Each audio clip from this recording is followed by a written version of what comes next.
Bonjour, on est déjà le jeudi 8 juin 2023 et je me rends compte que j'ai pas publié de petite vidéo sur tout ce qui s'est passé la semaine dernière dans les maisons de Villeurbanne. Et il s'est passé beaucoup de choses. Donc comme vous le verrez dans les extraits ou dans les petits commentaires, je suis arrivé mercredi dernier matin en voiture avec un très gros chargement de tous mes outils, mon matériel que j'ai pris à la maison. Je décharge la voiture avec la maison, où pour l'instant je stocke le matériel et les outils. Et l'électricité avait été remise le matin même par EDF, le gaz a été remis le lendemain. Et puis je vous laisse découvrir ce que j'ai photographié ou filmé au fil des journées, avec quelques défis autour de l'électricité, de l'eau, et puis aussi samedi, comme vous le verrez, un chantier avec les jeunes pour la maison d'à côté, donc la maison qui servira de lieu d'activité et d'action avec les jeunes. Je vous laisse découvrir tout ça en commençant par la lumière.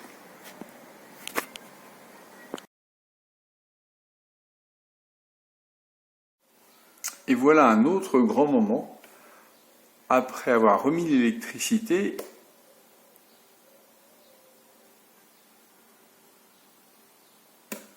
la lumière marche.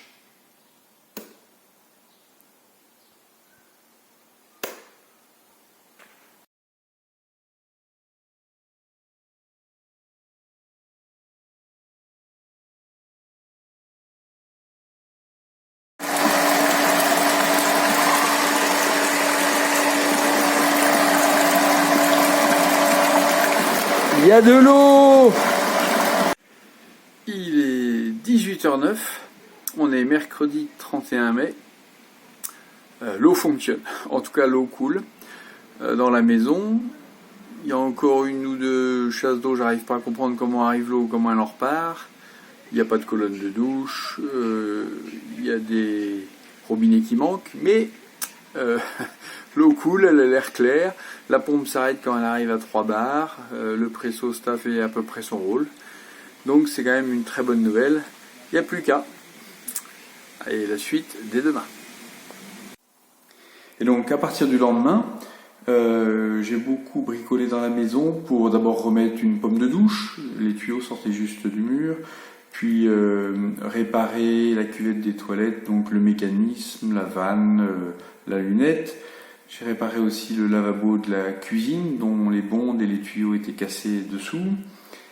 Et ça nous a mené jusqu'à vendredi soir où j'ai aussi installé la colonne de douche, ce qui m'a permis samedi matin de prendre une bonne douche dans des conditions presque réelles. Il n'y avait que l'eau qui était froide, mais sinon tout était formidable. Et puis samedi, on a vécu ce beau et ce grand moment avec les jeunes. Donc on a basculé sur l'autre maison, donc au numéro 4, la maison des jeunes.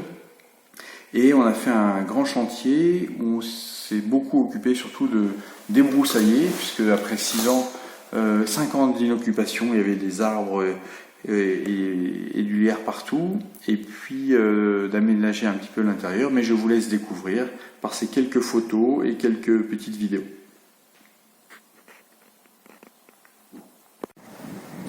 Donc pour ce chantier avec les jeunes, on s'est surtout attaqué à deux choses. La première, c'est d'enlever les protections qui restaient. Il y avait des barrières anti-squat qui avaient été enlevées par les professionnels, mais nous, il restait les grandes tôles qui protégeaient les fenêtres. Donc on les a enlevées pour notamment donner sur la salle à manger l'accès au balcon. Et puis on a aussi beaucoup coupé les arbres qui avaient poussé dans les gouttières, dans les caniveaux, etc. En 5 ans. Et y compris débroussailler l'énorme tas de lierre qui poussait sur le balcon. Et là, on a découvert la grande surprise, on a découvert sous cet énorme tas de lierre un splendide barbecue qui nous préserve des belles soirées. On va bientôt manger.